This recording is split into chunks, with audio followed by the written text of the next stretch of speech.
So hey guys, welcome back to my video. हमने last part में देखा था हेवुक अपने ऑफिस में बैठा था और बस एक ही बात उसके दिमाग में चल रही थी। सियोन सियोन ने मेरे मैसेज का रिप्लाई क्यों नहीं किया।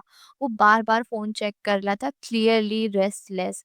उसे बुरा लग रहा था क्योंकि यूजुअली झगड़ा होने के बाद सियोन पहले कांटेक्ट करती थी। ऊपर से पिछले हफ्ते वो हॉस्पिटल भी नहीं आई थी उसकी माँ से मिलने के लिए, और अगर इस हफ्ते भी वो नहीं आई तो उसे खुद ही अपनी माँ की केयर करनी पड़ेगी, जो वो बिल्कुल भी नहीं चाहता। तभी अचानक उसका फोन वाइब्रेट हुआ। हीवक ने तुरंत सीरियस लुक बनाया और एक इनडिफरेंट टोन में कॉल उठा ली। उसने कहा कि वो बिजी है और सीधा पूछा कॉल क्यों किया। सियोन ने कामली जवाब दिया कि उसने कॉल इसलिए किया क्योंकि हीवक के मिस्ड कॉल्स दिखी थी उसे। हीवक ने ये सुनते ही तुरंत पूछा, मैंने जो मैसेज भेजे थे उसका रिप्लाई क्यों नहीं किया तुमने। सियोन ने कहा, मुझे कोई टेक्स्ट रिसीव नहीं हुए।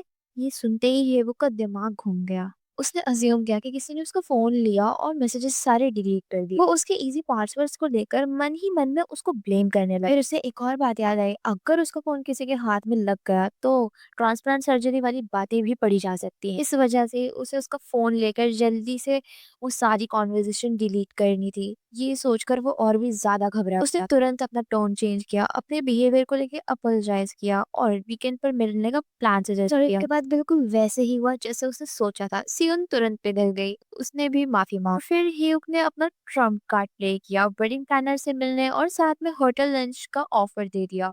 और यहीं से शुरुआत होती है आज की वीडियो जैसे की। उसने एक्सपेक्ट किया था, लड़की तुरंत खुश हो गई और मान भी गई। हीवुक ने कहा कि उसे काम पर जाना है और उसने प्लान बनाना शुरू कर दिया कि कैसे वो उसे बेवकूफ़ बनाएगा और मिलने पर उसका फ़ोन मांगेगा। उस आदमी ने प्लान किया था कि वो उसे होटल ले जाएगा और आखिरकार जो वो चाहता था वो हासिल करेगा। उसके लिए अपने आप को कंट्रोल करना मुश्किल था क्योंकि लड़की का लुक और बॉडी दोनों ही बहुत अट्रैक्टिव थे, और अगर हुनिन के साथ बात नहीं बनी तो सियो युन भी उसके लिए बुरा ऑप्शन नहीं थी। उसके ख्याल अचानक एक लड़की के आ जाने से टूट गए। हुनजिन आंसुओं के साथ उसके ऑफिस में खड़ी थी और पूछ रही थी कि क्या उसने अभी अपनी गर्लफ्रेंड से बात की है। लड़की अपसेट थी और उससे डांटने लगी कि वो अपनी गर्लफ्रेंड की वजह से उसे नोटिस तक नहीं कर रहा। आदमी को समझ नहीं आ रहा था कि क्या हो रहा है। वो उसे शांत करने की कोशिश कर रहा था, तभी उसने अचानक कन्फेस कर दिया कि उसे ह्यूवुक बहुत ज़्यादा पसंद है। ह्यूवुक शॉक हो दिया। अभी अभी वो इसी बारे में सोच रहा था और उसे यकीन नहीं हो रहा था कि यूयू लॉ फर्म की गॉडेस उससे प्यार कर बैठी है। उस आदमी को अपनी किस्मत पर भरोसा नहीं हो रहा था। उसे लगा जैसे उसने लॉटरी जीत ली हो। उसने हुनजिन को अपनी तरफ खींच लिया और कहा कि उसका दिल बहुत जोर से धड़क रहा है और उसे भी वो पसंद है। लड़की खुश होते हुए मुस्कुराई और उसे गले लगा लिया। सीओ युन प्रिंसिपल के ऑफिस जा रही थी और सेक्रेटरी को फ्रेंडली हेलो बोला। लड़की ऑफिस में एंटर हुई और सीईओ को ग्रीट किया। वो अपने काम में बिजी था और पूछता है क्या हुआ। वो फ्यूचर सर्विस टीम में अपने आज के टास्क्स के बारे में पूछना चाहती थी, लेकिन आदमी ने बीच में ही रोक दिया और कहा कि अपनी सीट पर जाओ, बाद में सब बता देगा। सीओ ने मुंह बना लिया, उसे लगा वो उसके लिए कोई यूजलेस काम निकाल लेगा। अचानक उसने पूछ लिया कि क्या उसने रात को सोते वक्त उसका फ़ोन लिया था। जून ने उसे ऐसे देखा जैसे वो पागल हो और शॉर्ट में जवाब दिया कि उसने उसका फ़ोन टच भी नहीं किया। लड़की शर्मिंदा होकर वहीं खड़ी रही। उसे लगा उसका सवाल कितना स्टूपिड था। डायरेक्टर उसके मैसेजेस क्यों डिलीट करेगा।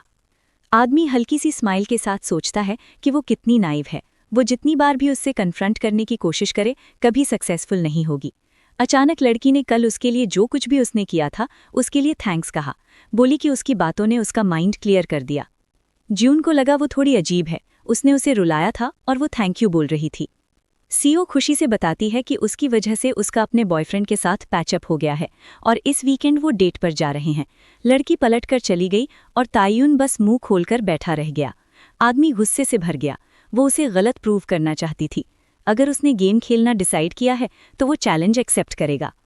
जून ने ह्यूवुक को कॉल किया और कहा कि उसने फॉरेन टैलेंट्स की फर्स्ट लिस्ट मेल कर दी है जिन्हें वो रिक्रूट करना चाहता है। उसने पूछा कि क्या वो इस वीकेंड जापान बिजनेस ट्रिप पर जा सकता है, 2 रात और 1 दिन के लिए, लॉयर चो हुनिन के साथ। चैप्टर 16। इस वीकेंड के लिए लॉयर ह्यूवुक एलिमिनेट हो चुका था। जून अपने आप से काफ़ी प्लीज्ड था। वो मुस्कुराया और सोचा कि अब फ्यूचर सर्विस टीम के लिए कोई असाइनमेंट बनाना चाहिए। सीओ युन के आसपास अकाउंट्स की ढेर सारी फाइल्स पड़ी हुई थीं। उसे उनका डेटा एक्सेल स्प्रेडशीट्स के साथ मैच करना था। लड़की ने टेबल्स देखे और उसे यकीन नहीं हुआ। उसे लगा उसने जानबूझकर बस प्रिंट निकाल दिए हैं। जैसे वो उसका माइंड पढ़ रहा हो, डायरेक्टर ने पूछा कि क्या उसे लगता है कि उसे बेकार के काम देकर बुली किया जा रहा है। लड़की जवाब देना चाहती थी लेकिन चुप रही। उसने पिछले साल का एक फोल्डर उसके हाथ में दिया और कहा, नंबर्स रिकंसाइल करो। हैरानी की बात ये थी कि नंबर्स बिल्कुल अलग थे।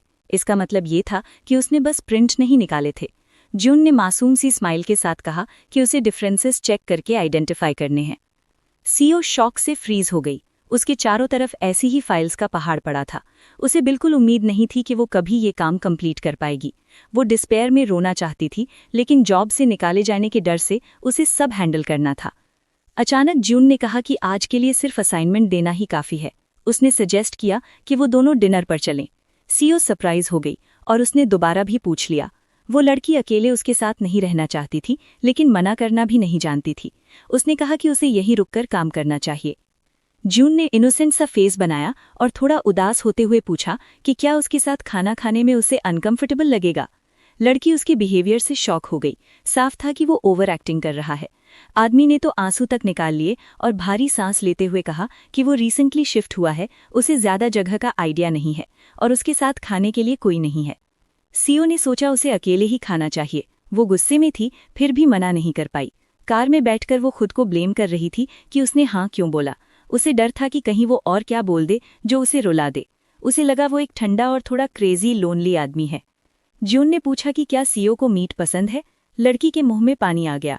वो मन ही मन सूटेबल रेस्टोरेंट सोचने लगी। आदमी ने ड्रिंक ऑफर करने की बात भी की। सीओ को याद आया कि मीट फ्राई करना पड़ेगा और वो उसके साथ ज्यादा देर नहीं रहना चाहती थी, इसलिए उसने कहा कि उसे मीट नहीं चाहिए और वो ड्रिंक भी नहीं करेगी। फिर टायोन ने पूछा कि उसे क्या खाना पसंद होगा। लड़की को सरप्राइज हुआ कि उसने उसे चूज करने का राइट दिया। सीओ यून ने उसे फास्ट फूड खाने के लिए मनाने की कोशिश की, लेकिन उसका ऑप्शन तुरंत रिजेक्ट हो गया। दोनों एक दूसरे को देखते रहे जैसे साइलेंट बैटल चल रही हो। अचानक आदमी ने पूछा कि क्या सीओ को जापानीज फूड पसंद है। लड़की ने तुरंत सोचा कि ये परफेक्ट ऑप्शन है, क्योंकि रेस्टोरेंट ऑफिस से ज्यादा दूर नहीं था। खाना जल्दी बन जाता है और काफी टेस्टी होता है, इसलिए उसने हाँ कर दी। कार में जाते वक्त टायोन काफी चुप था। लड़की को ये साइलेंस ऑकवर्ड लग रही थी। अचानक उसे याद आया कि रीसेंट टाइम में वो काफी बार उसके साथ कार में रही है। पहले वो पर्सनल क्वेश्चंस पूछता था और उसे रुला देता था। उसे डर था कि वो फिर से अपनी पोजीशन का फायदा उठाएगा और उसे ऑकवर्ड क्वेश्चन से एम्बैरस करेगा या उसे अपसेट करने का कोई नया तरीका निकाल लेगा। आदमी ने हल्की सी हंसी की आवाज सुनी और आंखों के कोने से लड़की को देखा। सीओ यून ने अपनी हिस्टेरिकल हंसी को कंट्रोल किया। लड़की के गाल थोड़े से लाल हो गए। आदमी इंटरेस्ट के साथ उसे देखते रहा। उसे लगा वो काफी ब्यूटीफुल है। मेन्यू खोलकर जब लड़की ने प्राइसेस देखे तो गुस्से और शौक में उससे एक हल्की सी आवाज निकल गई। प्राइसेस बहुत ज्यादा थे, इसलिए उसने सबसे सिंपल डिश चूज करने का डिसाइड किया। उसने कहा कि वो वाग्यू उडॉन खाएगी। टायोन सरप्राइज हो गया और सुशी सजेस्ट की। सीओ यून को सुशी बहुत पसंद थी, लेकिन सर्जरी के बाद वो रॉ फूड नहीं खा सकती थी, इसलिए उसे कहना पड़ा कि उसे सुशी पसंद नहीं है। टायोन ने उसके चेहरे को ध्यान से देखा। साफ था कि वो रिग्रेट के साथ झूठ बोल रही है। उसे समझ नहीं आया कि वो उससे झूठ क्यों बोल रही है। आदमी ने मेन्यू बंद किया और कहा कि शायद रेस्टोरेंट चूज करने में उससे मिस्टेक हो गई और लड़की से सॉरी बोला। सेओ यून ने जल्दी से कहा कि उसे उडॉन बहुत पसंद है। टायोन ने उसे ध्यान से देखा और बोला कि वो ये याद रखेगा। उसने वेटर को मेन्यू दिया और 2 वाग्यू उडॉन ऑर्डर कर दिए। लड़की को सरप्राइज हुआ कि उसने भी वही ऑर्डर किया। सेओन ने कहा कि उसे सेम चीज खाने की जरूरत नहीं है, वो जो चाहे खा सकता है। आदमी ने जवाब दिया कि उसने वही ऑर्डर किया है जो वो चाहता था। लड़की वही बैठी सोचती रही कि वो वैसे भी अजीब है, वो हमेशा उसे अनकंफर्टेबल फील करवाता है और अब अचानक उसे डिनर पर ले आया। वो सोचने लगी कि इस बार वो क्या चाल चल रहा है। अचानक उसने सोचा कि शायद सच में उसके पास कोई फ्रेंड नहीं है जिसके साथ वो डिनर करे, इसलिए वो इतना अपसेट रहता है। उसके फ्रीक्वेंट मूड स्विंग्स बिल्कुल पर्सनैलिटी डिसऑर्डर जैसे इस बात को पॉसिबल बनाते थे। साथ ही सेओ यून ने नोटिस किया कि आदमी उसके और ह्यूवॉक के रिलेशनशिप में काफी इंटरेस्टेड है। शायद उसकी लव लाइफ में भी प्रॉब्लम्स होंगी। अचानक लड़की को सीईओ के लिए थोड़ी सिंपैथी फील हुई। इतना सक्सेसफुल आदमी होने के बाद भी उसकी लाइफ में कुछ एरियाज थे जहां वो फेल हो गया था। टायोन लड़की को ध्यान से देख रहा था और समझ नहीं पा रहा था कि उसके साथ क्या प्रॉब्लम है। पूरी शाम कभी वो मुस्कुरा रही थी, कभी रो रही थी। अब उसने देखा कि उसकी आंखें आंसुओं से चमक रही हैं, लेकिन वो उन्हें रोक रही है। तब उसे अपना प्लान याद आया और वो स्मग करने लगा। आदमी ने सोचा कि उसे संडे को उसके चेहरे का एक्सप्रेशन देखने का बेसब्री से इंतजार है। चैप्टर 17। काफी लेट हो चुका था जब दोनों रेस्टोरेंट से निकले, इसलिए टायोन ने कहा कि वो लड़की को घर छोड़ देगा। उसने उसने प्लेजेंट कंपनी के लिए उसे थैंक्स बोला। सेओ यून थोड़ी सरप्राइज थी। ये पहली बार था जब उन्होंने सिर्फ वर्क के बारे में बात की। उसे उम्मीद नहीं थी कि उनकी शाम इतनी नॉर्मल होगी। कार में बैठते ही लड़की ने सोचा कि उसे अपनी गार्ड अभी भी डाउन नहीं करनी चाहिए, वो किसी भी मोमेंट कुछ भी कर सकता है। तभी अचानक लड़की का फोन रिंग हुआ। कॉल ह्यूवॉक का था। वो सोचने लगी कि क्या अभी कॉल उठाना चाहिए या नहीं। सीओ का रिएक्शन जानती थी, इसलिए वो उनके बीच का जो फेक सा पीस था उसे तोड़ना नहीं चाहती थी। लेकिन फिर उसने डिसाइड किया कि ये परफेक्ट चांस है उसे दिखाने का कि उसका और उसके बॉयफ्रेंड का रिलेशनशिप स्ट्रांग है और वो गलत है। सीओ यून ने सॉरी बोलकर पूछा कि क्या वो फोन उठा सकती है। टायोन को कोई प्रॉब्लम नहीं थी। लड़की थोड़ी एक्साइटेड हो गई और डिसाइड किया कि वो जितना हो सके चेयरफुल बात करेगी। ह्यूवॉक ने पूछा कि क्या वो घर पहुंच गई है और डिनर हो गया या नहीं। लड़की ने कहा कि काम में लेट हो गई थी, लेकिन वो बिल्कुल ठीक है। एडमी ने कहा कि उसे कुछ बताना है, लेकिन बोलने से पहले ही टायोन अचानक कार के अंदर जोर जोर से खांसने लगा। सेओ यून अनकंफर्टेबल फील करने लगी। उसने फोन को हाथ से कवर किया और ह्यूवॉक से पूछा कि वो क्या कहना चाहता था। साथ ही डायरेक्टर लगातार जोर से खांस रहा था। लड़की ने मन ही मन सोचा कि क्या वो ठीक है, लेकिन आदमी ने बस हाथ हिलाकर उसे इग्नोर कर दिया। ह्यूवॉक ने बैकग्राउंड नॉइज के बारे में पूछा, लेकिन लड़की ने कहा इग्नोर करो। उसने फिर पूछा कि वो क्या बताना चाहता था। टायोन ध्यान से सुन रहा था। उसे पहले से पता था कि वो क्या कहने वाला है। ह्यूवॉक ने कहा कि वो 2 दिन के लिए बिजनेस ट्रिप पर जा रहा है, इसका मतलब उनकी डेट कैंसिल हो रही थी। सेओ यून बहुत डिसअपॉइंटेड हो गई, क्योंकि उसने सोचा था कि वो दोनों साथ टाइम स्पेंड कर पाएंगे। और जैसे ये काफी नहीं था, उसने उससे कहा कि जब तक वो बाहर है वो उसकी मॉम का ध्यान रखे। लड़की मुश्किल से अपने आंसू रोक पा रही थी, फिर भी उसने हाँ कहा और उसे गुड ट्रिप विश की। टायोन ने देखा कि सीओ काफी डिप्रेस्ड है, फिर भी उसने पूछ लिया कि क्या उसके बॉयफ्रेंड ने फिर से उसे कैंसिल कर दिया और अपनी माँ की केयर करने को बोल दिया। लड़की को बहुत बुरा लगा। आखिर में बात फिर वहीं आ गई, उसके रिलेशनशिप को बुली करना। अचानक इसके बजाय आदमी ने पूछा कि क्या उसे उसकी हेल्प चाहिए। लड़की को बिल्कुल एक्सपेक्ट नहीं था। टायुन ने ग्रिन करते हुए पूछा कि क्या वो वीकेंड पर काम करना चाहेगी। उसने कहा कि वो कल जल्दी घर जा सकती है और वीकेंड पर काम कर ले और वो उसे ओवरटाइम पे करेगा। लड़की ने उसे बात पूरी भी नहीं करने दी और कहा कि कोई बात नहीं है और वो खुद ही ह्यूक की माँ का ख्याल रख लेगी। वो गुस्से और ह्यूमिलिएशन से कांप रही थी, लेकिन उसके सामने ये मानना नहीं चाहती थी। आदमी सरप्राइज हो गया। उसने गुस्से में स्टीयरिंग व्हील को जोर से पकड़ लिया। टायोन सोचने लगा कि कैसे 20 साल में भी वो बिल्कुल नहीं बदली। अभी भी उसके पास ना सेल्फ रिस्पेक्ट है और ना ही अपनी कोई ओपिनियन। लेकिन संडे को सब खत्म हो जाएगा। उसने गुस्से से रोड की तरफ देखा और कहा कि ऐसे में उसे कल भी रोज की तरह लेट तक काम करना पड़ेगा। लड़की ने थकान और उदासी के साथ बस सिर हिला दिया। सैटरडे सुबह सीओ युन पहले ही अपनी फ्यूचर मदर इन लॉ के हॉस्पिटल रूम में थी। औरत उसे देखकर सरप्राइज हो गई और पूछने लगी कि अपनी छुट्टी के दिन इतनी सुबह क्यों आ गई, जबकि वो इतनी मेहनत करती है। लड़की को अच्छा लगा कि पिछली इंसिडेंट के बाद भी ह्यूक की माँ उससे प्यार से बात कर रही थी, इसलिए उसने सोचा कि शायद उसके बेटे ने उनसे बात की होगी। सीओ युन ने उनकी हेल्थ के बारे में पूछा और उन्होंने कहा कि डॉक्टर्स बोल रहे हैं कि अब वो बेटर हो रही हैं। ये सुनकर लड़की सच में खुश हो गई। तभी अचानक हॉस्पिटल रूम का डोर खुल गया। लड़की ने मुड़कर नहीं देखा, लेकिन आवाज से पहचान गई। वो ह्यूक था। उसके साथ हुंजिन भी थी, हाथ में फ्लावर्स का बुके लिए हुए। उसने सीओ युन को केयरफुल वे में ग्रीट किया। लड़की ने ह्यूक की माँ को हेलो बोला और उनसे स्वीट सी बातें करने लगी। सीओ युन वहीं खड़ी सोचती रही कि ये दोनों इतने क्लोज कब हो गए। आदमी ने पूछा कि वो क्यों आई है, जबकि उसे काम पर होना चाहिए था। लड़की को ऐसा फील हुआ जैसे वो एक्स्ट्रा हो, जैसे उसकी यहाँ कोई ज़रूरत ही नहीं है। तभी हुंजिन ने अचानक उससे कहा कि फ्लावर्स के लिए पानी ले आए। लड़की कंफ्यूज हो गई। उसने फ्लावर्स लिए और रेस्टरूम की तरफ चली गई। सीओ युन ने वाज में पानी डाला और सोचने लगी कि जब ह्यूक ने कहा था कि वो बिजनेस ट्रिप पर जा रहा है, तो फिर वो अपनी माँ से मिलने कैसे आ गया और हुंजिन को साथ क्यों ले आया। उसे ये सिचुएशन बहुत अनकंफर्टेबल लग रही थी। वापस हॉस्पिटल रूम में उसने हुंजिन को खुशी खुशी बताते हुए सुना कि वो दोनों बिजनेस ट्रिप पर जापान जा रहे हैं। लड़की एक जगह फ्रीज हो गई। हुंजिन चीयरफुल टोन में बात करती रही और बोली कि जब उसे पता चला कि ह्यूक ट्रिप से पहले अपनी माँ से मिलना चाहता है, तो उसने भी साथ चलने की रिक्वेस्ट की, क्योंकि वो भी उनसे मिलना चाहती थी।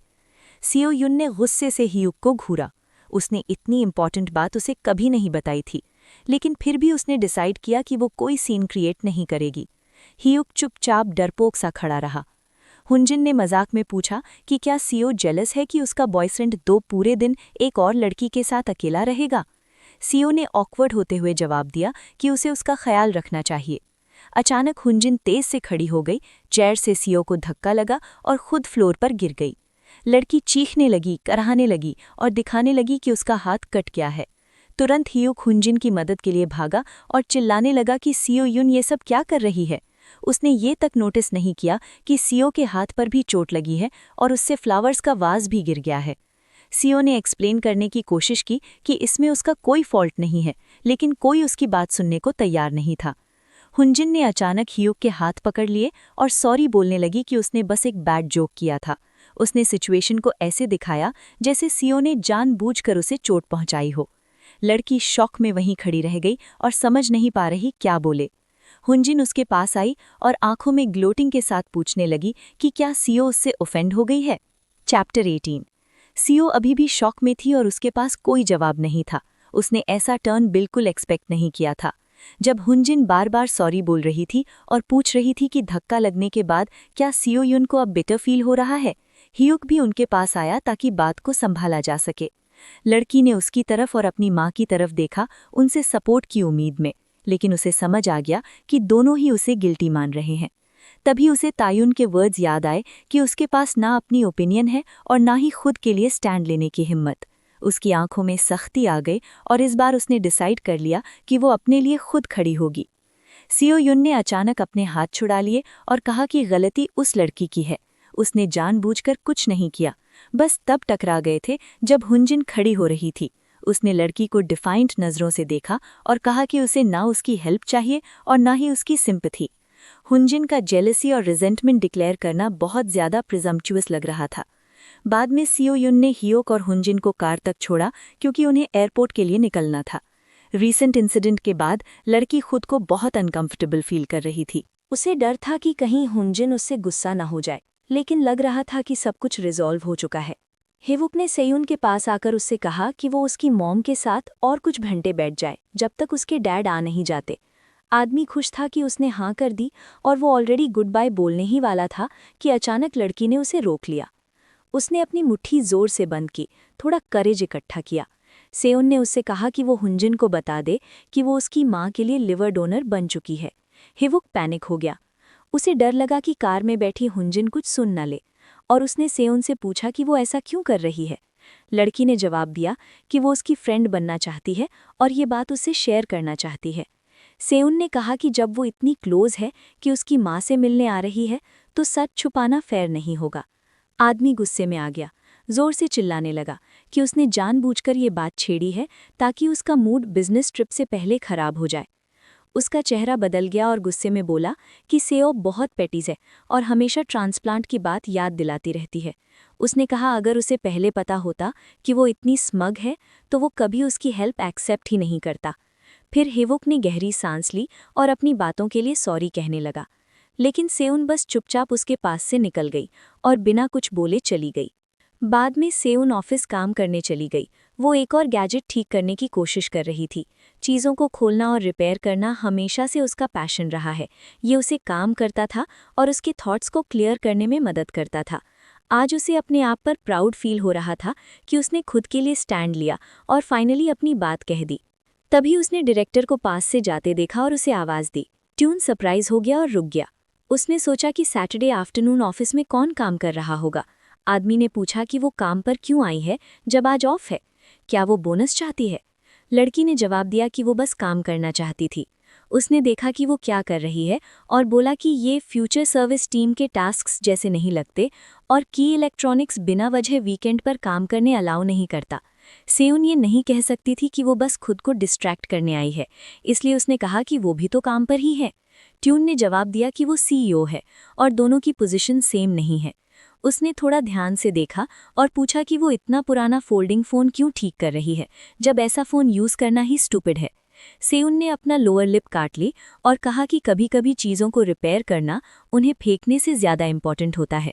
उसने बताया कि ये फ़ोन उसके एक रेगुलर क्लाइंट का है, एक 80 साल से ऊपर के ग्रैंडफादर का, जिनके पास ना तो नया फ़ोन लेने की डिज़ायर है ना ही अपॉर्चुनिटी। वैसे भी ओल्ड लोगों के लिए स्मार्टफोन यूज़ करना मुश्किल होता है, इसलिए वो इस फ़ोन को उनके लिए ठीक करना चाहती है। लड़की को खुद नहीं पता कि वो ये सब उसे क्यों बता रही है।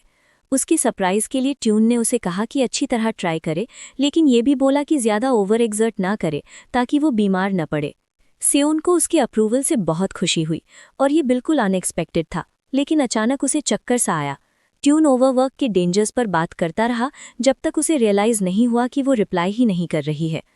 लड़की ने अपनी मुट्ठियां जोर से बंद की और आंसू रोकने की कोशिश की। वो समझने की कोशिश कर रही थी कि कैसे वो आदमी हमेशा मुश्किल मोमेंट्स में उसके पास आ जाता है। वो चाहती थी कि वो इतना सिंपैथेटिक बनना बंद करे और बस चला जाए, लेकिन इसके बदले आदमी उसके सामने बैठ गया और उसका नाम लिया। आंसू उसके गालों पर बहने लगे। उसने सीधा टाइजुन की तरफ देखा जब उसने कहा कि वो समझ सकता है कि उसके लिए ये सब कितना मुश्किल है। आदमी ने सिंसियरिटी और सिंपैथी के साथ उसे देखा और कहा कि बता दे कि क्या हुआ है। उसने प्रॉमिस किया कि वो ध्यान से उसकी बात सुनेगा। टाइजुन बैठ गया और लड़की को ध्यान से देखते हुए फिर से पूछा कि प्रॉब्लम क्या है। सेउन उसे सरप्राइज से देखने लगी। जब वो चुप रही तो आदमी ने अज्यूम कर लिया कि उसका फिर से बॉयफ्रेंड के साथ झगड़ा हुआ है और लड़की तुरंत ब्लश कर गई। सेउन ने गहरी सांस ली और हल्की सी हाँ में सिर हिला दिया।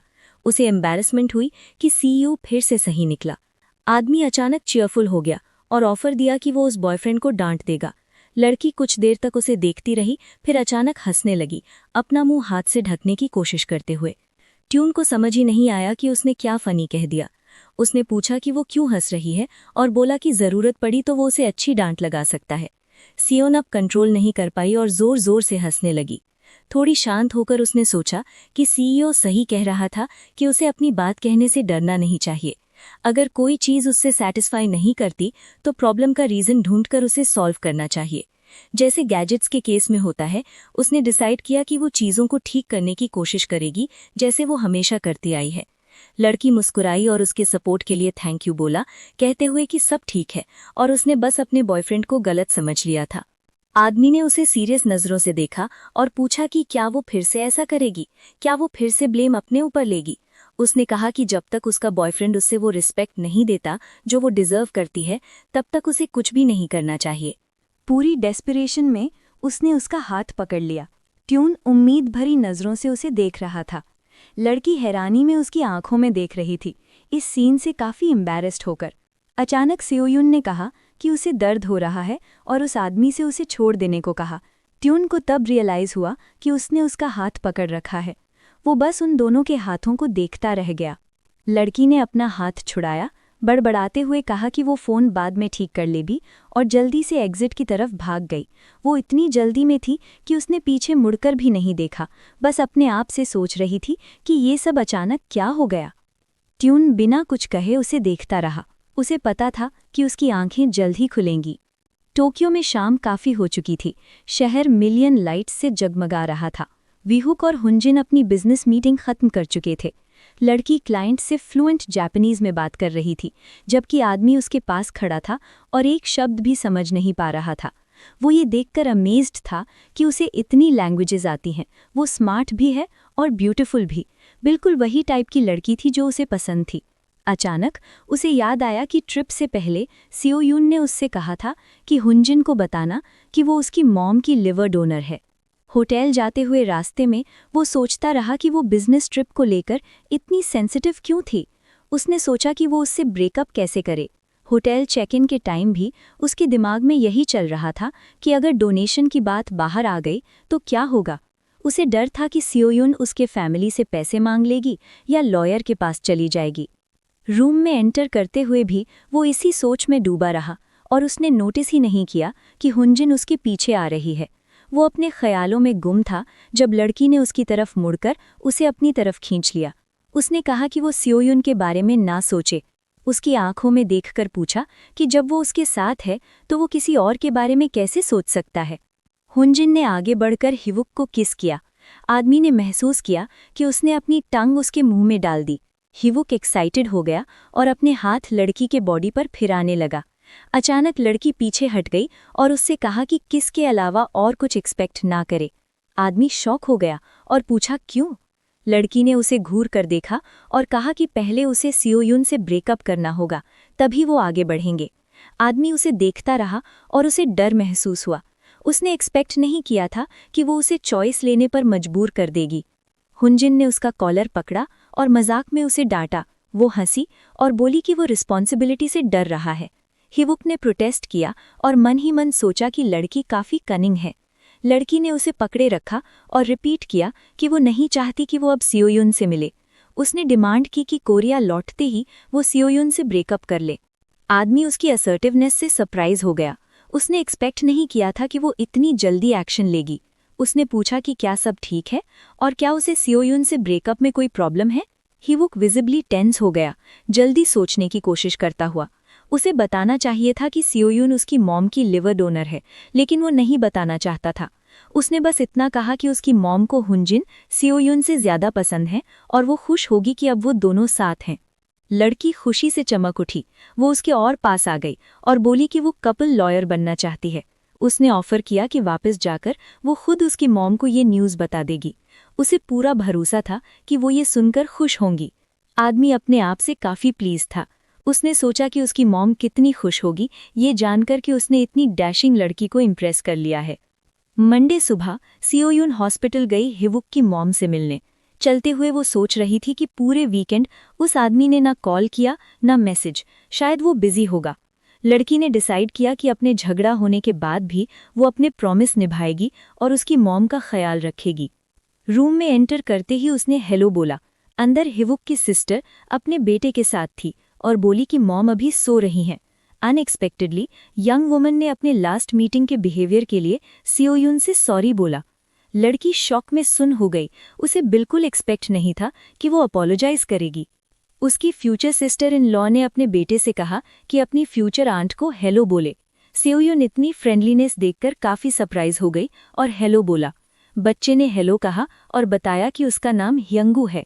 वो रोजी चीक्स वाला स्वीट सा बच्चा था, बड़ी बड़ी काइंड आंखों के साथ, और लड़की को सिंसियरली स्माइल दिया। अचानक औरत का फोन रिंग हुआ और उसने कहा कि उसे अर्जेंटली कॉल लेना है। उसने सियोयुन से रिक्वेस्ट की कि वो थोड़ी देर बच्चे का ध्यान रखे और रूम से बाहर चली गई। लड़की ने पहली बार उस बच्चे को ध्यान से देखा। उसने नोटिस किया कि वो अपनी मॉम जैसा नहीं लगता, शायद अपने फादर पर गया होगा। उसने सोचा कि हॉस्पिटल में बच्चे के लिए कोई एंटरटेनमेंट नहीं है, इसलिए वो बोर हो रहा होगा। सियोयुन ने ऑकवर्ड सी स्माइल दी और बात शुरू करने के लिए पूछा कि उसे लगता है वो किस पेरेंट जैसा दिखता है। बच्चा खिल उठा। वो उस एज में था जब बच्चे हर बात पर ब्रैग करना चाहते हैं। उसने जवाब दिया कि वो अपने फादर जैसा दिखता है, लेकिन उसके आर्म्स और लेग्स मॉम जैसे लंबे हैं। फिर एक्साइटमेंट में बोला, हम सबका ब्लड टाइप सेम है। उसके फादर, मदर और उसका ब्लड टाइप बिल्कुल सेम है, टाइप ए। लड़की शॉक में बच्चे को देखने लगी। उसके दिमाग में बस एक ही थॉट था, ये सब क्या चल रहा है। चैप्टर 20। सियोयुन को याद आया कैसे हिवुक डिप्रेस्ड होकर रोया था जब उसने अपनी मॉम के बारे में बात की थी कि उन्हें ब्लड टाइप ए डोनर चाहिए, लेकिन फैमिली में किसी का भी ये ब्लड टाइप नहीं था। वो अपनी माँ की हेल्थ को लेकर सच में बहुत वरिड था। लड़की का बदन कांप गया। उसने दोबारा पूछा कि क्या बच्चे और उसके पेरेंट्स का ब्लड टाइप बिल्कुल सेम है। बिना कुछ सोचे समझे हुंगू खुशी से बोला कि हाँ, बिल्कुल सेम है। सिर्फ इतना ही नहीं, उसकी मॉम के साइड के सारे रिलेटिव्स का भी ब्लड टाइप सेम है। उसी मोमेंट पर उसकी मॉम रूम में भागती हुई आईं और चिल्लाते हुए बोलीं कि बच्चा गलत कह रहा है क्योंकि उसका ब्लड टाइप बी है। लेकिन बच्चा जिद पर अड़ गया और बोला कि उन्होंने खुद कई बार कहा है कि उनका और उनकी पूरी फैमिली का ब्लड टाइप ओ है। औरतों ने शौक में अपने बेटे को देखा। सियोयुन ने गुस्से से अपनी सिस्टर इन लॉ को देखा और थ्रेटनिंग टोन में पूछा कि ये सब क्या मतलब है। क्यों उसे बताया गया था कि उनकी फैमिली में किसी का भी ब्लड टाइप ए नहीं है। इसी बीच माँ की आंख खुल गई और वो जोर जोर से खांसने लगी। औरत तुरंत उसके पास भागी और पूछने लगी कि वो ठीक है या नहीं, कहीं दर्द तो नहीं हो रहा। इसी बहाने उसने सियोयुन को जवाब देने से बचने की कोशिश की, कहते हुए कि अभी बात करने का सही टाइम नहीं है क्योंकि माँ की तबीयत ठीक नहीं है। लेकिन लड़की रुकी नहीं। गुस्से में उसने कहा कि माँ सब कुछ जानती थी और उन्होंने बस उसका फ़ायदा उठाया। सीओ यून खड़ी हुई और सीधा एग्जिट की तरफ चल दी। सिस्टर इन लॉ उसके पीछे भागी और कहने लगी कि लड़की ने सब कुछ गलत समझा है, माँ ठीक नहीं है और अभी बात का टाइम नहीं है। सीओ यून ने गुस्से से उसे देखा और कहा कि उसे कोई एक्सप्लेनेशन नहीं चाहिए, वो सीधा हीवुक से बात करेगी। ट्यून कार में था जब उसे हीवुक और हुंजन जिन के बारे में इन्फॉर्मेशन मिली। उसमें फोटो एविडेंस था जो प्रूव करता था कि हीवुक उस लड़की के साथ सीओ यून को चीट कर रहा था। उसने सोचा अगर वो अभी ये फोटोज भेज दे तो सीओ यून फाइनली उससे ब्रेकअप कर लेगी। उसे समझ आ जाएगा कि हीवुक काफ़ी टाइम से हुनियन जिन के साथ चीट कर रहा था। वो ये सब करना नहीं चाहता था, लेकिन वो चुप भी नहीं रह सकता था। अब बस ये डिसाइड करना बाकी था कि फ़ोटोज़ कब भेजने हैं। ट्यून श्योर था कि लड़की ये देखकर भड़क जाएगी। ड्राइवर की आवाज़ से वो अपनी सोच से बाहर आया। ड्राइवर ने बताया कि वो एयरपोर्ट पहुंच चुके हैं। तेयुन ने ड्राइवर को थैंक्स बोला और उसे घर जाने को कहा। उसने कार से उतरने को कहा और बोला कि बाकी सब वो खुद हैंडल करेगा। हीवुक और हुनियन जिन का प्लेन किसी भी वक्त लैंड होने वाला था। वो उनसे तुरंत मिलना चाहता था ताकि लगे कि रिक्रूटमेंट इशू उसके लिए बहुत इंपॉर्टेंट है। वो उनसे क्वेश्चंस करेगा, फिर बोलेगा कि उसे एक और मीटिंग के लिए जल्दी है। वैसे भी ये सब सिर्फ फॉर्मेलिटी थी। अगर सब उसके प्लान के हिसाब से हुआ तो उनका रिक्रूटमेंट फेल हो जाना चाहिए था। तभी उसने कुछ ऐसा देखा जो उसने एक्सपेक्ट नहीं किया था। सीओ यून एयरपोर्ट पर आ चुकी थी। उसे समझ नहीं आया कि वो यहाँ कैसे और क्यों आई है। लड़की सर झुकाए चल रही थी। वो सोच रही थी कि चाहे वो मानना ना चाहे, सच बिल्कुल वही था जो वो सोच रही थी। हीवुक और उसकी फैमिली ने उसके मुंह पर झूठ बोला था। अब वो सोच रही थी कि मिलने पर उसे क्या बोले, ब्रेकअप कैसे करे, क्या उसे डैमेजेस के लिए सू करना चाहिए और क्या वो लॉयर के अगेंस्ट केस जीत पाएगी। वो बहुत डर रही थी, लेकिन फिर उसने डिसाइड किया कि अब उसे अपना ख्याल रखना होगा और किसी ऐसे इंसान के साथ रहना होगा जो उसका ख्याल रखे। तभी अनाउंसमेंट हुई कि जापान से आने वाला प्लेन लैंड हो चुका है। अचानक उसने देखा कि हीवुक हुनियन जिनका हाथ पकड़े चल रहा है। लड़की उससे जोर जोर से बात कर रही थी कि वो सीओ यून से कब ब्रेकअप करेगा और जल्दी करने को कह रही थी। आदमी खुशी से बोला कि वो कल सब सॉर्ट आउट कर लेगा। दोनों हंस रहे थे और हॉल के बीच में ही किस करने लगे। सीओ यून ये देखकर सुन्न हो गई। उसके अंदर गुस्सा और नफरत भर गई। ट्यून जो सब देख रहा था, उसने सोचा कि सब कुछ अपने आप ही सॉल्व हो गया। अब उसे फोटोज यूज करने की जरूरत नहीं पड़ेगी। उन दोनों ने खुद ही अपना सच सबके सामने ला दिया। उसने सीओ यून की तरफ देखा और देखा कि लड़की अपनी बैग में कुछ ढूंढ रही है। उसने देखा कि वो कुछ निकालकर जोर से अपनी मुट्ठी में पकड़ लेती है। उसके चेहरे पर डिटर्मिनेशन और गुस्सा साफ दिख रहा था। ट्यून ने देखा कि वो सीधा अपने चीटिंग बॉयफ्रेंड की तरफ बढ़ रही है और वो घबरा गया। उसने सोचा कहीं वो उसे या उसकी मिस्ट्रेस को नुकसान न पहुंचा दे।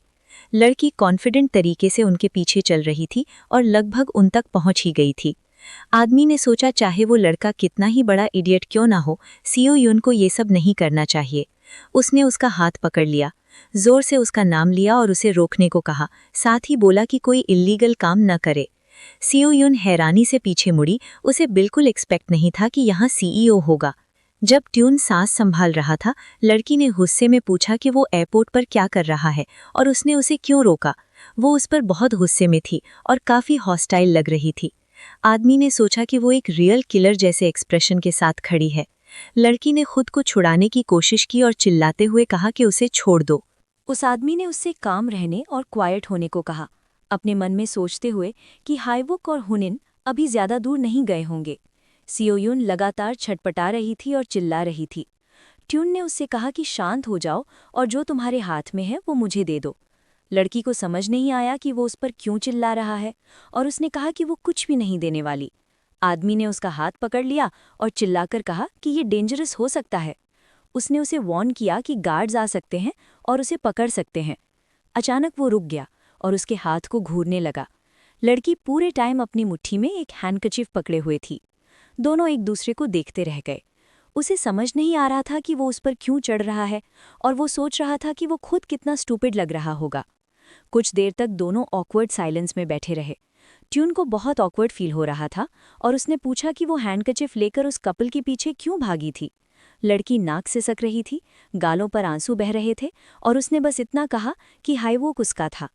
आदमी ने फिर पूछा कि उसे हैंडकचिफ की ज़रूरत क्यों थी। लड़की फूट फूट कर रोने लगी और बोली कि वो इससे अपने आंसू पोंछने वाली थी, जो चीटिंग बॉयफ्रेंड से कॉन्फ्रंटेशन के टाइम ज़रूर बहते। उसने जिद करके कहा कि वो अपने आंसू किसी को दिखाना नहीं चाहती, इसलिए तुरंत पोंछ देना चाहती थी। आदमी और ज्यादा ऑकवर्ड हो गया। उसे उसकी इंटेंशन समझ आ गई और वो उसकी करेज पर हैरान हो गया। ट्यून को एहसास हुआ कि उसकी इमेजिनेशन बहुत आगे निकल गई थी। वो सोच रहा था कि शायद लड़की के हाथ में कोई नाइफ या कुछ डेंजरस चीज होगी। अब उसे समझ नहीं आ रहा था कि उसने उसके बारे में ऐसा क्यों सोचा। अचानक लड़की ने उसे देखा और पूछा कि वो एयरपोर्ट पर क्या कर रहा था। वो गर्दन रगड़ने लगा और घबराकर सोचने लगा कि क्या बोले। उस आदमी ने कहा कि वो अभी ताइवान से आया है, जहां वो बीफ नूडल्स खाने गया था। लड़की ने डिसबिलीव से उसे देखा और पूछा कि क्या वो सच में सिर्फ खाने के लिए ताइवान गया था। ट्यून ऑकवर्ड हंसा और बोला कि वो ऐसा अक्सर करता है, कभी पिज्ज़ा खाने का मन करे तो नेपल्स तक उड़ जाता है। उसे लगा कि बाहर से ये सब स्टूपिड और चाइल्डिश लगेगा, लेकिन उसे इससे बेहतर कुछ सूझा नहीं और वो मुस्कुराता रहा। वो कार में जा रहे थे, तभी आदमी ने अचानक अपने बिहेवियर के लिए माफ़ी मांगी। उसे अफसोस था कि उसने बिना सोचे समझे कंक्लूजन्स बना लिए और एयरपोर्ट पर सीन क्रिएट कर दिया।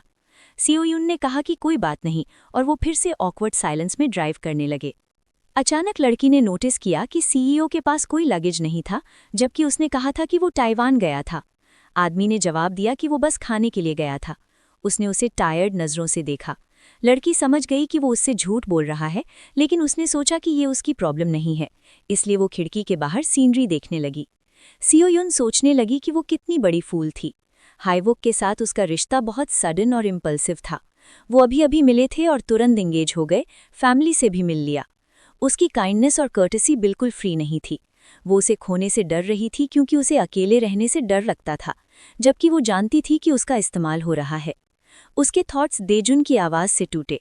उसने कहा कि वो पहली बार ऐसी सिचुएशन में था, इसलिए उसे सही तरह से बिहेव करना नहीं आता था। वो साफ नर्वस और वरिड लग रहा था, लेकिन उसने कहा कि अगर वो अपने दिमाग में बैड थॉट्स भरेगी तो वो हमेशा उसे सुनने के लिए रहेगा। लड़की ने उसे हैरानी से देखा। उसे उससे इतनी कंसर्न की उम्मीद नहीं थी। हालांकि वो बहुत टायर्ड थी, फिर भी ग्रेटफुल महसूस कर रही थी और उसने कहा कि सब ठीक है। ट्यून ने उसकी तरफ देखा और कहा कि ज़रूरत पड़ी तो वो उसकी हेल्प कर सकता है और उस लड़के को उसे परेशान नहीं करने देगा। सीओ यून ने कहा कि वो उसे खुद हैंडल कर लेगी। वो किसी आउटसाइडर को अपने और हाईवुक के मैटर्स में इन्वॉल्व नहीं करना चाहती थी, जो पूरी ट्रूथ नहीं जानता था। और वो सीईओ को ये भी नहीं बताना चाहती थी कि उसने खुद का एक हिस्सा एक फेल्ड मदर इन लॉ को दे दिया था। अचानक लड़की ने आदमी से पूछा कि क्या उसकी ज़िंदगी में कभी ऐसा टाइम आया जब वो बहुत मुश्किल में था और उस वक्त उसकी मदद किसने की। ट्यून ने थोड़ा सोचा। उसे ऐसे सवाल की उम्मीद नहीं थी। फिर उसने कहा कि उसे नहीं पता क्या बोले, क्योंकि उसके पास पास्ट याद करने का टाइम नहीं है। लड़की हैरान हो गई और बोली कि ज़रूर उसका कोई आइडल या रोल मॉडल रहा होगा। आदमी ने साय किया और आंखें घुमाते हुए पूछा कि उसे किसी को लुकअप करने या आइडल ढूंढने की क्या ज़रूरत है। सीओ यून ने गहरी सांस ली। उसे याद आया कि हाई स्कूल से ही वो एक रोल मॉडल बनने की कोशिश कर रही थी, किसी के लिए आइडल बनना चाहती थी, किसी के काम आना चाहती थी, लेकिन उसकी लाइफ हमेशा एमलेस रही, जब तक एक दिन उसे स्पेशल महसूस नहीं हुआ।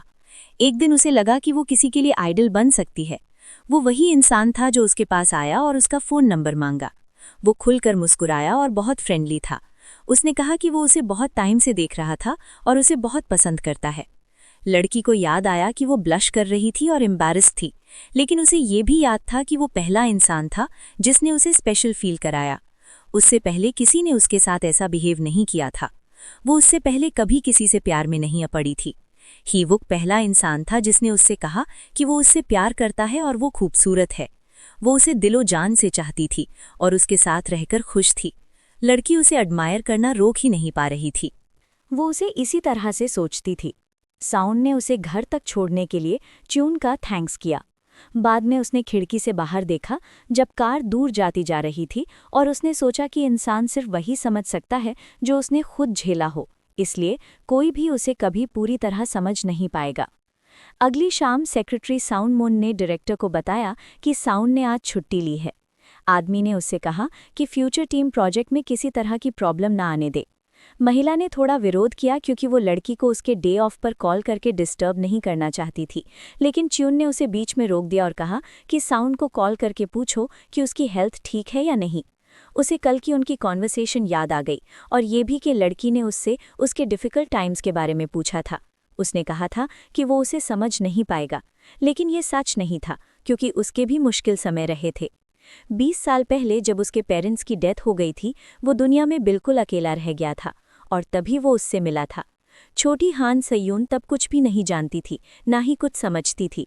जब उसने उस लड़के को पूरी तरह भीगा हुआ देखा तो बस चिल्लाकर कहा कि अम्ब्रेला ले लो क्योंकि तुम पूरी तरह भीग चुके हो और बीमार पड़ सकते हो। वो ऐसा सिर्फ इसीलिए कर पाई थी क्योंकि उसे नहीं पता था कि उसके साथ क्या हुआ था। चैप्टर 22। लॉ फर्म के डायरेक्टर ने एलिवेटर में घुसते हुए हिवॉक को आवाज़ दी। उसने जापान की फेल्ड बिजनेस ट्रिप को लेकर उससे अपनी नाराज़गी जाहिर की। हिवॉक कंफ्यूज हो गया और बोला कि उसे समझ नहीं आ रहा कि वो किस बारे में बात कर रहे हैं। डायरेक्टर ने कहा कि एक फॉरेन टैलेंट ने कॉल करके बताया कि उसने उनके साथ कोऑपरेट करने से मना कर दिया है और कोरिया शिफ्ट हो गया है। इस वजह से डायरेक्टर किम चून बहुत डिसअपॉइंटेड थे। उसने ये भी जोड़ा कि डायरेक्टर चाहते थे कि ये बात सीक्रेट रहे कि वो उनके लिए काम कर रहे थे। हिवॉक शॉक हो गया और उसे समझ नहीं आया कि ऐसा कैसे हो गया, क्योंकि उसे तो सब कुछ ठीक लग रहा था। उसके बॉस ने उसके कंधे पर हाथ रखा और कहा कि चिंता मत करो, बस अपना काम अच्छे से करते रहो। हिवॉक बहुत एंग्री और अपसेट था। इतना पोटेंशियल वाला क्लाइंट हाथ से निकल गया था। वो एलिवेटर का इंतजार करते हुए सोचने लगा कि ऐसा कैसे हो सकता है, क्योंकि जापान में सब कुछ सही चल रहा था। क्लाइंट कॉन्ट्रैक्ट साइन करने के लिए रेडी था और अचानक इतनी जल्दी उसने अपना डिसीजन बदल लिया। तभी हानजिन ने उसे ग्रीट किया। उसने उसकी हालत देखी और पूछा कि क्या हुआ। हिवॉक ने दुखी होकर कहा कि च्यून ने उन्हें फायर कर दिया है। लड़की ने सोचा कि शायद ये ऑफिस अफेयर की वजह से हुआ है। हिवॉक ने आसपास देखा और उससे आवाज़ धीमी रखने को कहा। उसने समझाया कि जापान में फेलियर की वजह से डायरेक्टर च्यून नाराज थे, इसलिए उन्होंने ये डिसीजन लिया। लड़की ने उसका हाथ अपने बाजू में ले लिया और उसे चेयर अप करने लगी, कहते हुए कि सब ठीक हो जाएगा। वो मुस्कुराई और बोली कि उसके लिए सबसे ज़्यादा इम्पॉर्टेंट ये है कि उन्हें एक दूसरे के साथ टाइम बिताने का मौका मिलेगा। हिवॉक उसे देखता रह गया, अपनी खुशी पर यकीन नहीं कर पा रहा था। उसने सोचा कि वो उससे कितना प्यार करती है जो उससे इतनी स्वीट बातें कह रही है। अचानक उसका फ़ोन रिंग हुआ। ये उसकी सिस्टर थी। उसने हानजिन से कहा कि वो उसके बिना चली जाए और खुद फ़ोन उठा लिया, सोचते हुए कि उसकी सिस्टर हमेशा रॉन्ग टाइम पर ही कॉल करती है। कॉल उठाते ही महिला ने पूछा कि क्या साउंड ने उसे कॉल किया है। हिवॉक ने सोचा और उसे याद आया कि पार्किंग लॉट में बिजनेस ट्रिप से पहले गुड बाय कहने के बाद से उनकी बात नहीं हुई थी। उसने कहा कि अभी तक बात नहीं हुई और पूछा कि क्या हुआ। उसकी सिस्टर रोने लगी और बार बार कहने लगी कि उसे समझ नहीं आ रहा कि अब क्या करे। हिवॉक ने उसे काम करने की कोशिश की और फिर पूछा कि आखिर हुआ क्या है। महिला ने कहा कि उसके बेटे ने साउंड को बता दिया था कि फैमिली के सब लोगों का ब्लड टाइप सेम है। हिवॉक वहीं जम गया और गुस्से से कांपने लगा। उसकी सिस्टर कहती रही कि उसने इसे बच्चे की झूठी बात दिखाने की कोशिश की, लेकिन साउंड ने उस पर भरोसा नहीं किया और अब उसे समझ नहीं आ रहा कि क्या करे। हिवॉक ने अपनी सिस्टर पर चिल्लाना शुरू कर दिया और उसे बुरा भला कहने लगा। वो बहुत फ्यूरियस था, ये सोचकर कि उसकी सिस्टर और नेफ्यू इतने केयरलेस कैसे हो सकते हैं, जबकि उसने साफ कहा था कि साउंड के सामने सावधान रहना। साउंड घर पर अपने बेड पर लेटी हुई थी, सोच रही थी कि उसे और छुट्टियां लेनी चाहिए या सिक लीव। वो वहीं लेटी रही और सोचती रही कि वो इतनी मेहनत से काम क्यों करती है जब कंपनी ओवरटाइम को एनकरेज ही नहीं करती। उसने देखा कि खिड़की से आती रोशनी छोटे छोटे सुनहरे कणों की तरह चमक रही थी। उसे याद आया कि बचपन में वो गलती से सोचती थी कि वो सच में सोने के कण हैं, लेकिन एक लड़के ने उसे समझाया था कि वो सिर्फ डस्ट पार्टिकल्स हैं जो धूप में चमकते हैं। ठीक वैसे ही जैसे वो समझती थी कि कोई उससे प्यार करता है, लेकिन असल में वो सिर्फ पेन था। अब सब कुछ खत्म करने का टाइम आ गया है। उसका एक हिस्सा सोच रहा था कि क्या उसे अपने किए पर रिग्रेट होगा। शायद होगा, लेकिन उसका एक जिद्दी हिस्सा बार बार कह रहा था कि उसे याद रखना चाहिए कि हिवॉक उसके लिए कितना इम्पोर्टेंट है। शायद अगर वो उसे थोड़ा टाइम दे तो वो समझेगा और अपोलोजाइज करेगा, और शायद शादी के बाद वो हैप्पीली एवर आफ्टर जी सकेंगे। साउंड को एहसास हुआ कि उसने पहले भी ऐसा सपना देखा था। वो कितनी पैथेटिक थी। पहले वो सोचती थी कि क्या वो उसके बिना फिर से अकेले रह पाएगी, लेकिन अब उसे समझ आ गया था कि वो एक नॉर्मल इंसान है। सब कुछ ठीक हो जाएगा और उसने अपनी चॉइस खुद बनाई है। अब वो अपने फैसलों पर डाउट नहीं करना चाहती थी। लड़की सड़क पर चल रही थी और उसे थोड़ा अजीब सा फील हो रहा था। इस टाइम पर वो यूजुअली ऑफिस में होती थी, लेकिन आज बस यूं ही घूम रही थी। अचानक उसका फ़ोन बजा। ये सेक्रेटरी सॉन्ग मून क्यूंग थी। लड़की थोड़ी सरप्राइज हुई और पूछा कि सब ठीक तो है ना। महिला ने उसे काम किया और बताया कि सीईओ ने कहा था कॉल करके पूछने को कि उसकी तबीयत ठीक है या नहीं। सियोन थोड़ा अनकंफर्टेबल हो गई। उसने जवाब दिया कि वो ठीक है। उसने ये भी कहा कि उसने इंश्योर कर लिया है कि उसकी एब्सेंस से फ्यूचर टीम प्रोजेक्ट पर कोई असर नहीं पड़ेगा और वो कल काम पर आ जाएगी। अचानक सेक्रेटरी ने पूछा कि क्या वो ठीक से खाना खा रही है। सियोन ने जवाब दिया कि वो ठीक है और थोड़ी देर में खा लेगी। महिला ने कहा कि अच्छा खाना जल्दी रिकवर होने में मदद करता है। उसने पास के रेस्टोरेंट का फ्री हेल्दी पॉरेज वाला गिफ्ट कार्ड सियोन को भेजा और कहा कि ज़रूर खाना। लड़की इस कंसर्न से प्लेजेंटली टच्ड हो गई। वो अपने फ़ोन को देखती रही और अपने आसपास के अच्छे लोगों के बारे में सोचने लगी। इससे उसके अंदर डिटर्मिनेशन आई और उसने हीवुक का नंबर डायल किया। उसने तुरंत कॉल उठा लिया और कहा कि वो खुद उसे कॉल करने वाला था। लड़की को लगा कि वो फिर से ऐसे एक्ट कर रहा है जैसे कुछ हुआ ही नहीं। आदमी ने कहा कि वो उससे किसी बात पर बात करना चाहता है। उसने कहा कि उसे पता चला है कि उसे फैमिली की सेम ब्लड टाइप वाली बात मालूम पड़ गई है। व्यूक ने एक्सप्लेन करना शुरू किया कि उसकी सिस्टर का लिवर भी उसकी माँ की तरह खराब है, इसलिए वो डोनेट नहीं कर सकती और उसका और उसके फादर का ब्लड मैच नहीं करता। उसने प्रूफ के तौर पर सारे मेडिकल सर्टिफिकेट्स देने की भी ऑफर की। जब सियोन ने कहा कि वो सारे सर्टिफिकेट्स खुद देखना चाहती है तो आदमी नाराज हो गया। वो कहने लगा कि उन्हें इस बात पर लड़ना नहीं चाहिए और उसकी माँ वैसे भी उसे लिवर वापस नहीं दे सकती। आदमी फिर से लड़की को मैनिपुलेट करने की कोशिश करने लगा। उसने कहा कि अगर वो उससे प्यार करती है तो उसे हर डिफ़िकल्टी फेस करने और सब कुछ इंड्योर करने के लिए रेडी रहना चाहिए। सियोन ने उसे बीच में रोक दिया। उसने कहा कि आज शाम 7 बजे मिलते हैं और फेस टू फेस बात करेंगे। सीईओ ऑफिस आई और सबको हेलो कहा। बॉब ने खुशी से उसे ग्रीट किया और पूछा कि उसकी तबीयत कैसी है। लड़की ने कहा कि सब ठीक है और उसे स्टीमिंग कॉफ़ी का कप पकड़ा दिया। उसने अपोलोजाइज़ किया कि उसकी एब्सेंस में बॉब को 2 लोगों का काम करना पड़ा। बॉब प्लेजेंटली सरप्राइज हुई और उसकी कंसर्न के लिए थैंक्स कहा। सियोन ने जैंगुन पी के पास जाकर उसकी हेल्प के लिए थैंक्स कहा। मुस्कुराते हुए उसने उसे भी कॉफ़ी का कप दे दिया। वो आदमी सरप्राइज से फ्रीज हो गया। सियोन को लगा कि शायद उसे कॉफ़ी पसंद नहीं है और वो अपसेट हो गया है, लेकिन उसने जल्दी से कहा कि उसे लाटे बहुत पसंद है, बस उसे उससे ऐसी अटेंशन की उम्मीद नहीं थी। उसने कॉफ़ी ले ली और पूछा कि उसकी हेल्थ कैसी है। ये पहली बार था जब उसने उसे स्माइल करते देखा। नॉर्मली वो हमेशा सीरियस रहता था, इसलिए वो थोड़ा कन्फ्यूज़ हुई, लेकिन बोली कि वो ठीक है। अचानक ऑफिस फ़ोन बजा और बॉब ने कहा कि कॉल सियोन के लिए है। ट्यून कुर्सी पर बैठा छाती पर बाहें क्रॉस किए हुए और सियोन को वीकेंड में ओवरवर्क करने के लिए डांटने लगा, जिसकी वजह से उसे छुट्टी लेनी पड़ी। लड़की ने सीईओ को बिना किसी एक्सप्रेशन के देखा और सोचा कि शायद उसे पता है कि उसने किसी और रीज़न से छुट्टी ली थी। आदमी ने पूछा कि क्या वो ठीक है और क्या उसने अपनी प्रॉब्लम सॉर्ट कर ली हैं। लड़की ने अश्योर किया कि वो ठीक है और उसे सब सेटल करने में लगभग 2 हफ्ते लगेंगे। वो पूरा कर पाती उससे पहले ही सीईओ ने उसे इंटरप्ट किया और कहा कि वो उसके बॉयफ्रेंड वाली सिचुएशन की बात कर रहा था। वो एम्बैरेस्ड हो गई और सोचने लगी कि वो फिर से उसकी प्राइवेट लाइफ में क्यों इंटरेस्टेड है। वो ज़बरदस्ती मुस्कुराती रही। आदमी ने कहा कि उसे समझ आ गया है कि उसने छुट्टी क्यों ली थी और उसे लगा कि उसे थोड़ा और रेस्ट करना चाहिए था। सियोन ने कहा कि आज उसकी हीवुक से मीटिंग है, इसलिए वो देर तक ऑफिस में नहीं रुक पाएगी। ट्यून ने पूछा कि मीटिंग एग्जैक्टली कहाँ होगी। लड़की को कुछ गड़बड़ सी लगी, फिर भी उसने कहा कि वो काम के बाद सोल जाएगी। अचानक आदमी ने कैजुअली कहा कि वो उसे खुद मीटिंग प्लेस तक छोड़ देगा। लड़की शॉक हो गई और उसके दिमाग में आया, ये फिर से बीच में क्यों पड़ रहा है। उसके माइंड में तुरंत हेडलाइंस घूम गई। सीईओ अपनी एम्प्लॉय को कार में छोड़ रहा है और अगर लोगों को पता चला तो क्या क्या बातें होंगी। अचानक लड़की ने हिम्मत जुटाई और उससे पूछ ही लिया कि वो उसकी लव लाइफ में इतना इंटरेस्टेड क्यों है। दोनों एक दूसरे को देखते रह गए। ट्यून मुस्कुराया और बोला कि शायद उसने ज़्यादा ड्रामास देख लिए हैं। उसने कहा कि वो कंपनी के हर एम्प्लॉय की केयर करता है और अब उसे काम पर ध्यान देना चाहिए। सियोन को गुस्सा आ गया। उसे समझ आ गया कि वो आदमी बस उसका मजाक उड़ा रहा है। उसने कहा कि उसे काम पर जाना है। आदमी खुश होकर मुस्कुराता रहा और बोला कि वो खुद पर ज़्यादा प्रेशर ना डाले, क्योंकि शाम को उसे अपनी स्ट्रेंथ की ज़रूरत पड़ेगी। लड़की उसके ऑफिस से बाहर निकल गई। वो उसे देखते हुए स्मर्क के साथ मुस्कुराया। आदमी कुर्सी पर पीछे टिका और गहरी सांस ली। वो याद करने लगा कि वो कितनी नाइव थी और कितनी डेस्परेट होकर उससे सवाल पूछ रही थी। बचपन में उसे लगता था कि वो उसे पसंद नहीं करता। वो इरिटेटिंग थी, ज़्यादा कंप्लेन करती थी और वो उससे चिढ़ा रहता था। लेकिन फिर भी बहुत लंबे समय से उसे जवाब पता था। उसे याद आया कि उसने उसे गोल्ड डस्ट के बारे में बताया था, जो असल में यूजलेस होता है लेकिन दिखने में बहुत ब्यूटीफुल।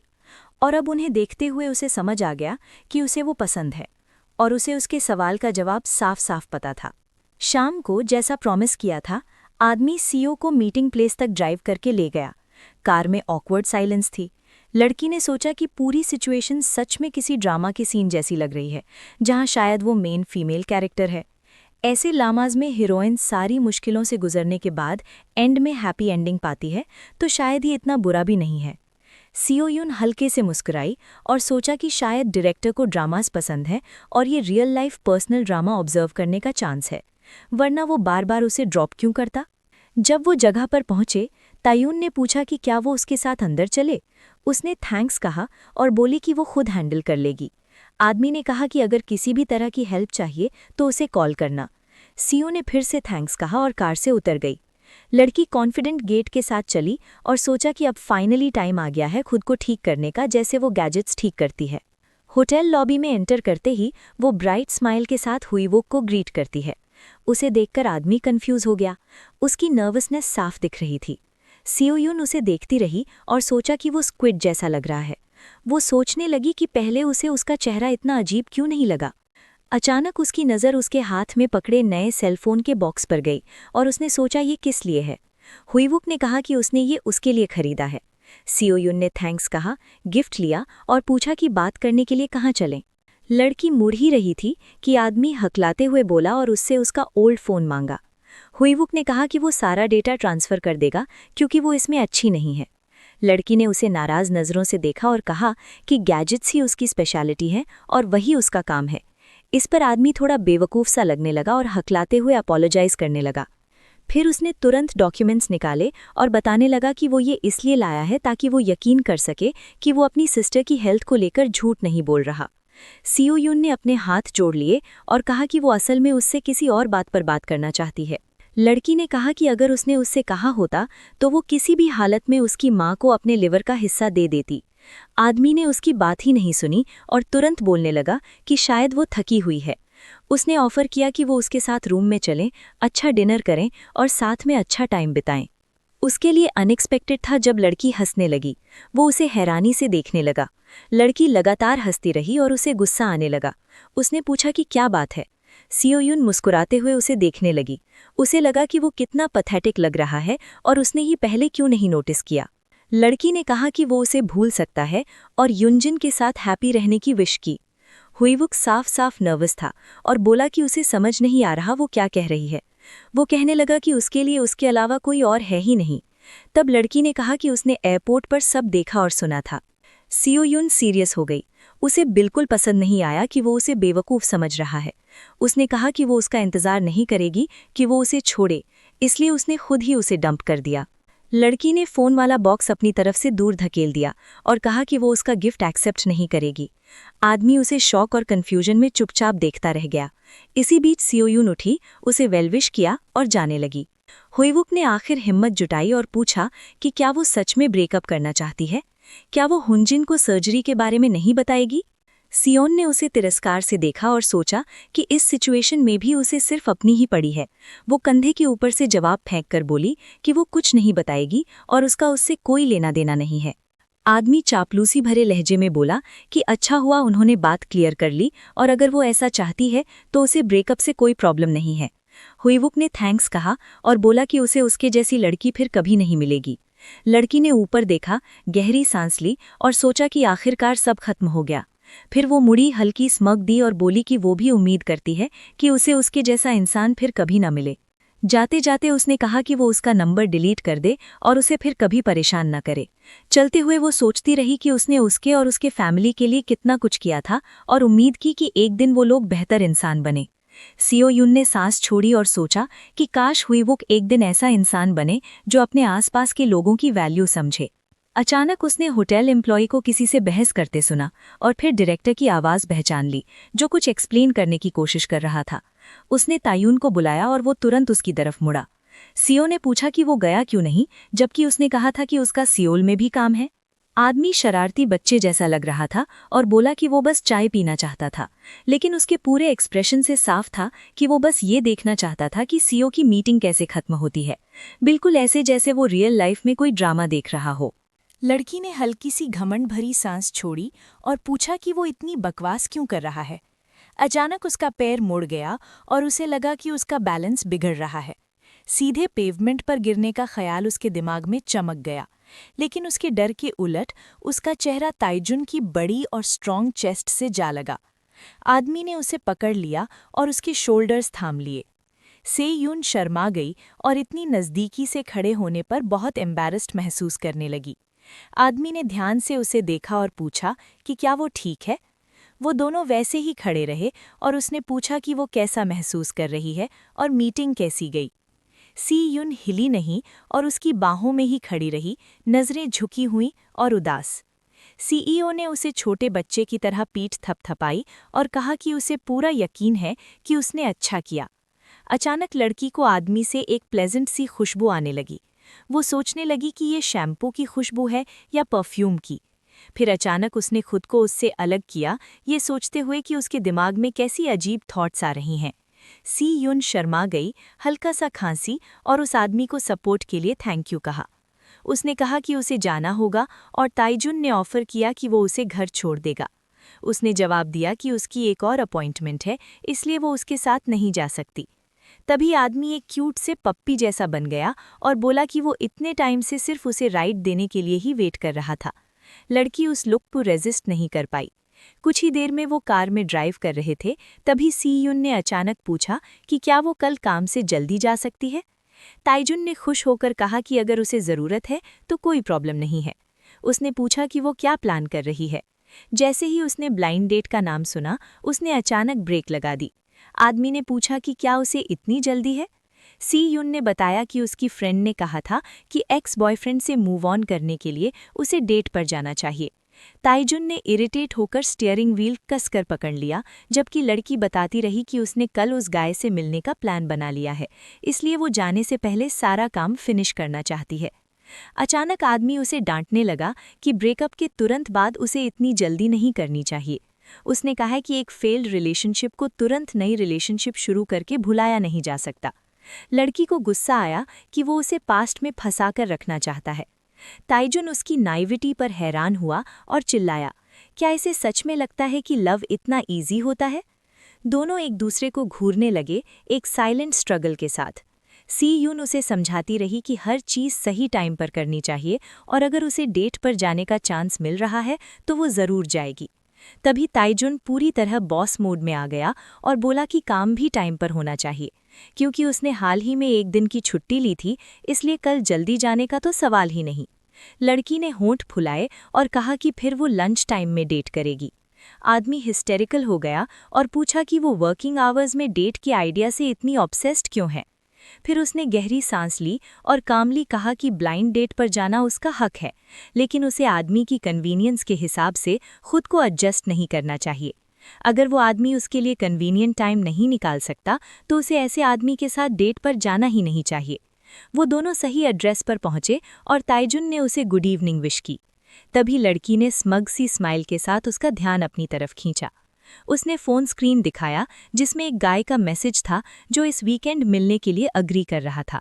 लेकिन इससे भी ताइजुन सेटिस्फाई नहीं हुआ। उसने कहा कि ये गाय सस्पिशियस है क्योंकि वो बहुत जल्दी अपना माइंड बदल रहा है। उसने कहा कि वो फिर से दूसरों की सिचुएशन के हिसाब से खुद को एडजस्ट कर रही है। आदमी उसे डांटने लगा कि वो हमेशा दूसरों के लिए खुद को सैक्रिफाइस करती रहती है और जल्द ही अपने ऑर्गन्स तक सैक्रिफाइस करने लगेगी। अचानक उसने लड़की की जोरदार हंसी सुनी। सीयून जोर जोर से हंसने लगी। ये पहली बार था जब उसने किसी को इतनी खुलकर और सच्चे दिल से हंसते देखा था। आदमी उसे देखता रहा और समझ नहीं पाया कि उसे हंसी क्यों आ रही है, क्योंकि वो तो सीरियस बातें कर रहा था। उसने उसकी तरफ मुड़कर कहा कि वो काम डाउन करे।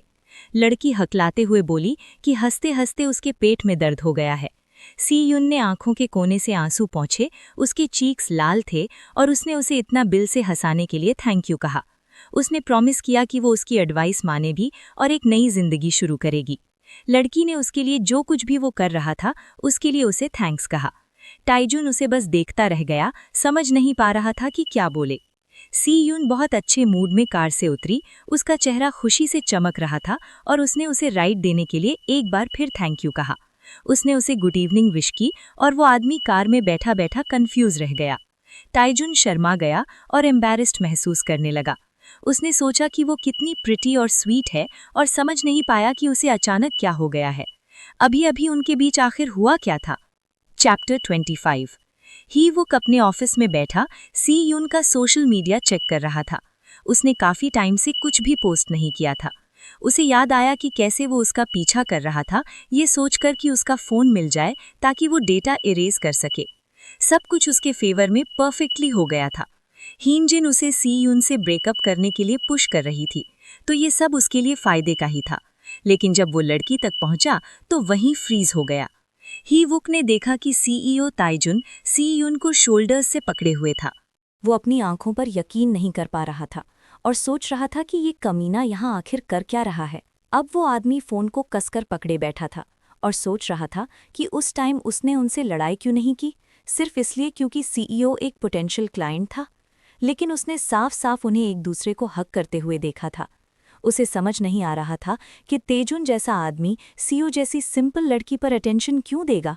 उसकी सोच को एक टेक्स्ट मैसेज की आवाज़ ने तोड़ दिया। युनजिन ने लिखा कि वो ऑफिस में होगी और वो लोग मिल सकते हैं।